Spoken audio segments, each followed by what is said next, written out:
Hi, lovely to be with you. Мы тоже And рады. thank you for those kind words. If I may, I'll start by going back to the beginning, before Impact Hub was even a dream. And I had the privilege to travel at the height of war in Bosnia to an amazing city called Mostar. And this was part of a very tin pot aid mission. And the story I wanted to tell you was not of our efforts, but of a remarkable lady that I met on this bridge. Or I should say, on the bridge that replaced it, because sadly this bridge had been bombed, and in its place was a rickety construct made by the United Nations connecting one side of the city to the other. Mostar is a remarkable place, but sadly at the height of the war, the two sides of the city were very much at war. There was rape and murder happening between the Serbs and the Croats and the Muslims across this now divided city. And I stood, it was New Year's Eve, on this bridge, waving around in the wind with a lady. And she made a huge impression on me. She talked about her wish to stay when all of her friends were trying to get out, to become refugees around Europe. She wanted to stay put because she recognized she had a capacity that maybe was unique and rare. She was Muslim. She felt that she could bring these two sides together. In fact, not just the two sides, but everybody. The Serbs, the Croats, the Muslims, the UN, the business people, the activists. She felt that she could begin a new kind of conversation. And that she was, in a way, a convener. That she would take over a bombed out building, I think it was a bakery, and turn it into a kind of peace hub. Now, I lost touch with this remarkable lady, but she made such an impression that back in my own city, I began to reflect on those capacities to bring people together, to start new conversations, and to create a place of opportunity. Now, my city of London wasn't at war, but it doesn't take such a leap to realize that in our state of flux, in this last decade or so around the world, there is a desperate need to come together, unlikely allies from all parts of our cultural fabric, from business, from activism, and to start a new conversation, to dream a new dream, and to build a better world.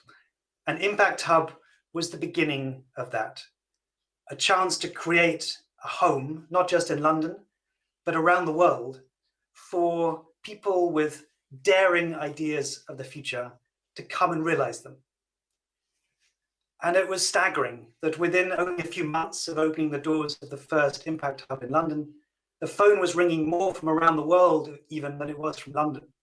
People everywhere felt like they were connected with an idea that was in their hearts. They too wanted to create an enabling environment where new ideas could form. And something very interesting happened as we tried to organize ourselves. This is a strange map, but if it says one thing, it says that there's no headquarters. This is mapping the dialogue, the conversations, the phone calls, the emails between now the impact hubs around the world. And you can see there's no center. All the hubs are supporting each other in this amazing web. And that is an organizing principle that I think is maybe needed in this new world order.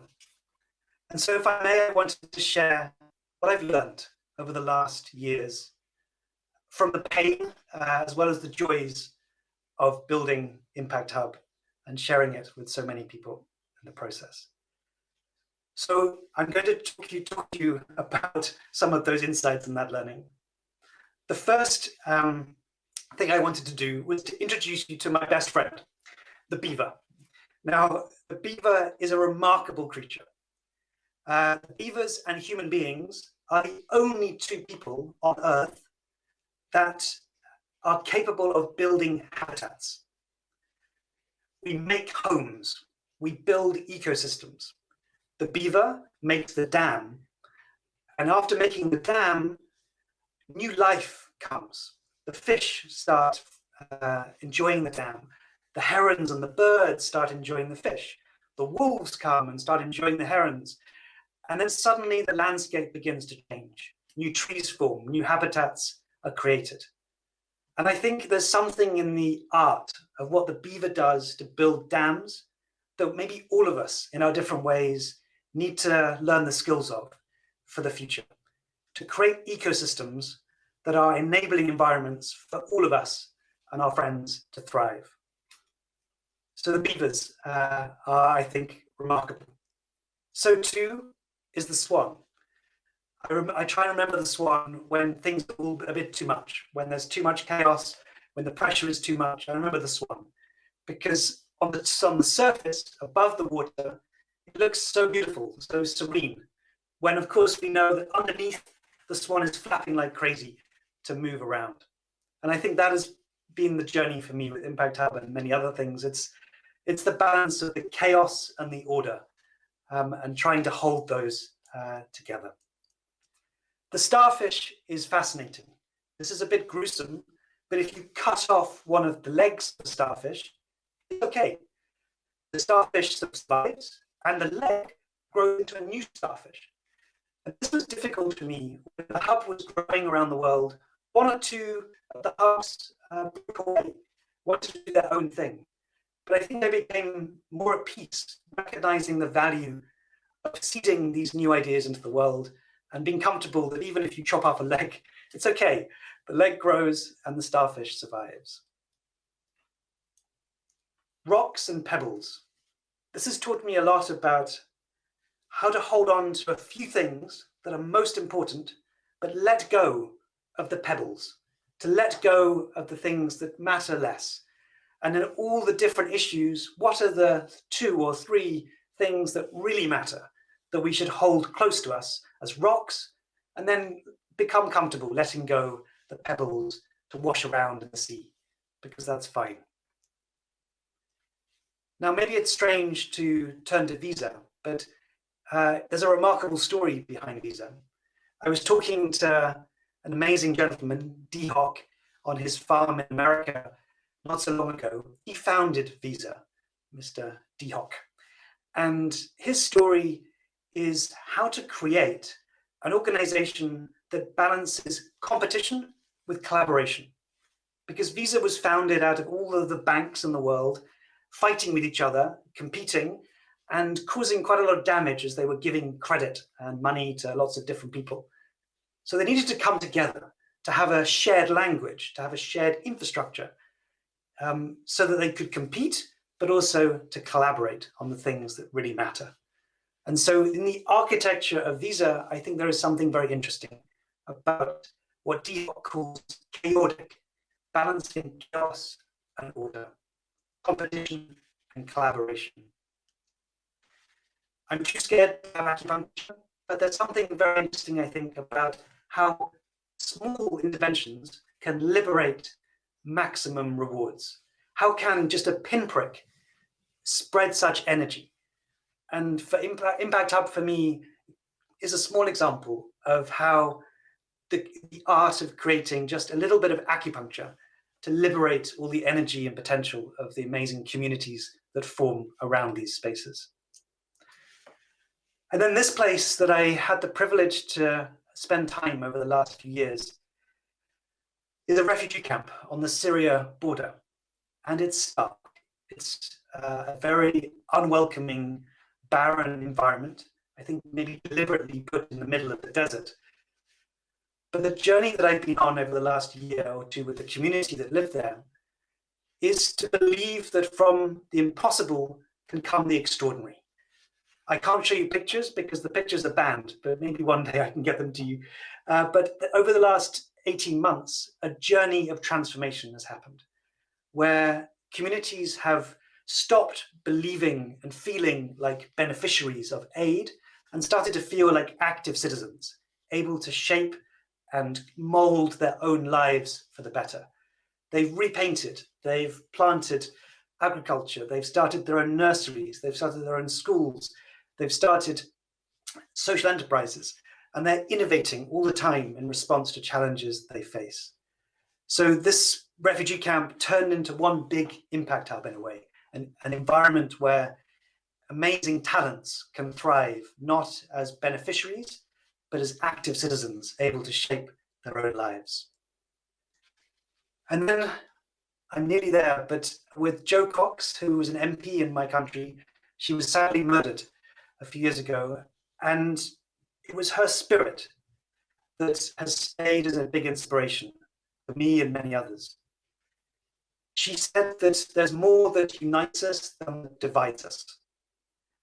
And in the wake of her death, a huge movement, a community has formed of very different people based on this simple idea of an invitation. And the power of just saying that you're admired and you're needed and you're invited, I think holds such strength. And so all of us in our different ways, what's it like to make invitations, to make people feel valued, admired, and invited to participate? And then finally, I love beavers, but I also love the butterfly and the caterpillar, because there's something profound about this journey. And this is where my talk is going to end. The transformation of a caterpillar into a butterfly is profound and radical. There's something beautiful, but also destructive that happens. The beautiful bit is that imaginal cells start to form. Cells based on the imagination of the butterfly start to form in the caterpillar. So these are imaginal cells. But there's also something destructive. The imaginal cells, while having a vision of the future, also eat away and destroy most of what is. And so as we embark on our journeys of change, all of us, as the imaginal cells, the people with both imaginations of what could be, but also the courage to destroy a little bit, to change the things that are not so good about how things are today. So all of us with the power to be the butterfly, the imaginal cells that can transform into such beautiful new worlds. Thank you very much. Спасибо. Спасибо, Джонатан. Это было очень необычно видеть такие нестандартные образы того, что же, про мечту, про импакт, про импакт-хаб. То есть очень интересно было наблюдать вот эти образы, связанные с животными и с окружающим нас миром. На самом деле у нас есть сейчас 15 минут, да, и, дорогие участники, если у вас есть какие-либо вопросы, то, пожалуйста, пишите об этом или же в чате Telegram, если вы смотрите трансляцию на нашем сайте, или можете писать это ВКонтакте, в чате, где тоже идет наша трансляция. Пишите, у нас есть целых 15 минут на то, чтобы позадавать вопросы. А я хочу сейчас задать, у меня есть два вопроса, я надеюсь, что я успею их задать, и, наверное, первый начну уже сейчас. Джонатан, можешь, пожалуйста, рассказать подсказать про то, где ты берешь вдохновение для того, чтобы мечтать? Да? Мне кажется, есть тут ощущение про природу и про архитектуру из того, что ты показывал, делился. Но, может быть, ты тоже поделишься какими-то интересными советами о том, как же мечтать, да, и как вдохновляться на мечты. Thank you for this lovely question. And I think it's as much about human diversity as it is about the wild. So I've talked a lot about the inspiration from the wild, but if I may say, it's just the privilege of meeting, being curious around people to be admired. And the best bit of the Impact Hub journey for me was just being able to be on the receiving end of welcoming such different and wonderful people into a physical space and being able to take an interest in their lives. And before any new project, I love borrowing from what anthropologists call ethnography. They say that you should arrive in a place with no preconceptions, no ideas of what you really think should change before you have done deep immersion, before you've spent time understanding a place and being deeply curious about it, which for me means sharing in the coffee, smoking a cigarette in the bar, being part of the life of a place. And then after many months, ideas begin to form. So to your question of what gives me inspiration, it's human encounter and being curious and open before rushing to ideas or solutions. Спасибо большое. У нас есть еще один вопрос. Это уже не от меня вопрос, а от одного из участников. Что после Impact Hub? Чем сейчас Джонатан занимается? Да, какими проектами? Thank you. It's a nice question. So it's, in a way, I consider it kind of like a sister project. It's got a lot of the same DNA, but it's a project called Civic. And Civic is thinking from a place-based perspective. So that refugee camp on the Syria border that I showed is just one example of how Civic is working in places to help people go on the journey from something that feels impossible to something that feels extraordinary. And as I was saying with that Syria example, the journey from people feeling like they're beneficiaries, that they're dependent on aid or support or handouts. And that's true not just in a refugee camp, but it's also true in my backyard in London, that too many people feel dependent on help, when actually they have the imagination, the skills, the determination to do amazing things with their lives, if only they're given the confidence and the enabling environment. So what I'm trying to learn how to do is to create an impact hub on the scale of a place, a city, a refugee camp, a town, a neighborhood. How can we incubate visions for a place and for them to be collective visions? And so my obsession, I guess, is the power collective. What's it like for people power to come together and come up with a vision for a better London, a better Moscow, a better Syria refugee camp, and then to start making it happen. That's what I'm working on. Спасибо. Спасибо большое. Такой вопрос задает Айкен. Вот. Роль вашей семьи в реализации исполнения и достижения мечт. И важно ли, чтобы в семье мечты были общими? По-моему, очень приятный, прекрасный вопрос.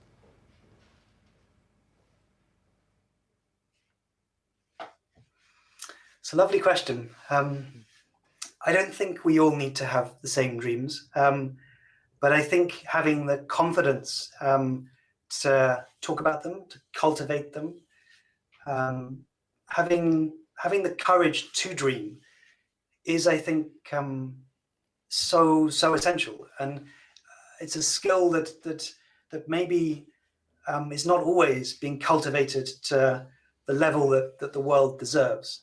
There are too many people that say, "Oh, I just want to be devil's advocate," or "I just need to bring you down to earth." Sure, there's a place for caution. There's a place for pragmatism, but everything for a better world needs to start with the capacity to dream. And we all have unique capabilities to bring to that. So at the level of a family or a community, do we all need to have the same dream?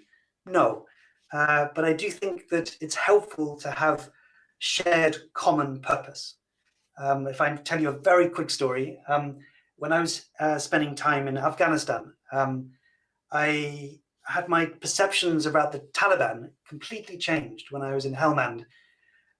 Obviously, I don't approve of their tactics, but it was very powerful to see how the Taliban and the UN and the local leaders could all come together and agree on one thing that really mattered. And they could all agree that their children's future really mattered. And when that was stated and they could all see that they had a common purpose, new things were possible. They created new schools, a kind of hub on the side of a school even for vocational opportunities and for fostering entrepreneurship. A whole set of things were possible that without that common purpose would have been impossible. So let's dream differently, but as much as possible, find common purpose. Спасибо. Спасибо за ответ. Есть такой вопрос от меня, да, дорогие участники, у нас есть еще 8,5 минут на то, чтобы пообщаться с Джонатаном, поэтому пишите ваши вопросы в чат, мы обязательно их зададим. От меня такой вопрос. Отчасти вы уже сказали про разные страны, в том числе немножко затронули Россию. Можете сказать, да, вот с высоты такого глобального офиса Impact Hub или тех инициатив, которые вы сейчас делаете, что вы думаете, есть ли у вас какие-либо мысли про импакт, экономику России и вообще про эту сферу относительно нашей страны? Thank you for this question. And it's, I had such a lovely visit to see your friends and colleagues not so long ago. It's still in my memory as a very powerful encounter. It doesn't feel like it's my place to provide a definitive story here, but the opportunity to spread habitat building capacity across the country, to bring different perspectives and organizations together in new ways, to create a vision for change. It feels from a distance that is bubbling. And I've been deeply admiring of how Impact Hub in Moscow and beyond has facilitated so much change already. But wouldn't we all wish that there was an Impact Hub in every neighborhood? My person, or something like it. From my perspective, but this is a question to you all in a way, what's it like not just for there to be schools and hospitals and nurseries in every town and every neighborhood, but what if there was a place everywhere, on every street corner across Russia, across the world, where you could go with your ideas, where you could go with your dreams to make a better place? And so from my perspective, that, whether it's an Impact Hub or something else entirely, would be a really, really wonderful achievement if maybe we can work together over the next years to spread this idea of there being places to go that cherish and foster and ignite the ideas and dreams in all of us and help turn them from just ideas into reality across the whole country. That would be amazing. Спасибо, у меня мурашки, даже несмотря на то, что я в теплой кофте сижу, но у меня прям мурашки про что ты сейчас быстро говорите. Да. У нас есть еще один вопрос. Он звучит следующим образом. Насколько сложно заставить людей задуматься о социальной ответственности и позволить им изменить свои привычки?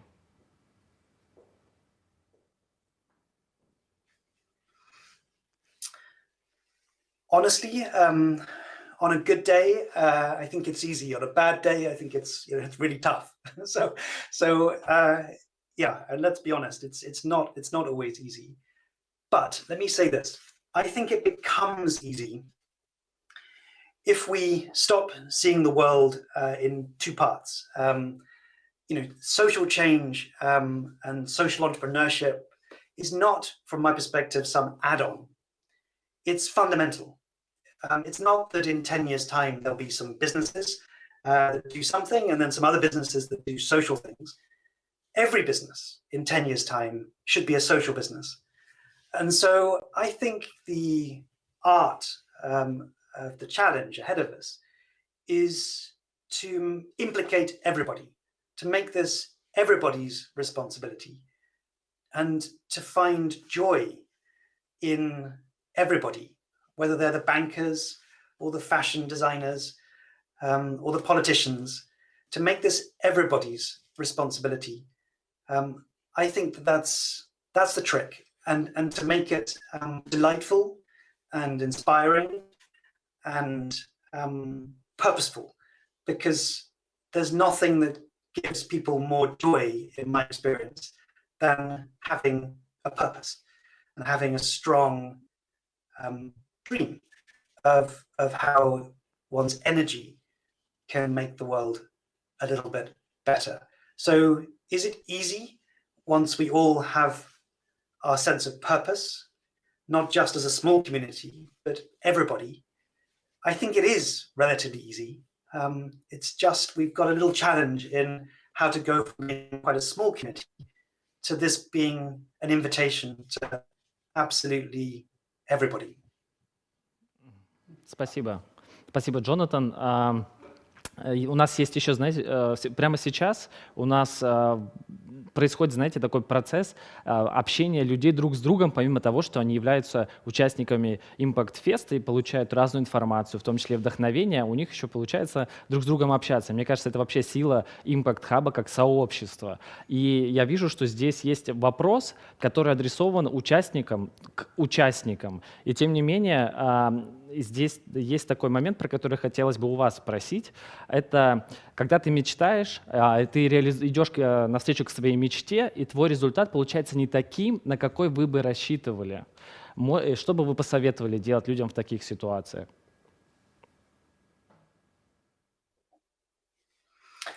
It's a lovely question, and I'm much more interested in the answer from everybody else than from me. But I guess I've learned to welcome change and change a plan, and welcome the idea that these are agile journeys, and that lots of different influences will change the journey that we're each on.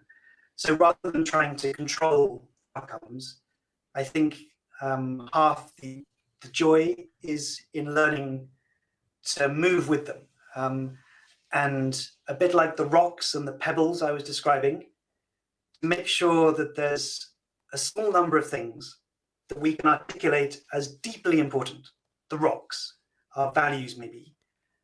The small number of things that are deeply important, and then to relax about all the pebbles as they wash around in the sea, because it's okay if they change, it's okay if they move around, because we know that there's just a small number of things that are our anchors and that we will use to guide and shape what we do, however it might change.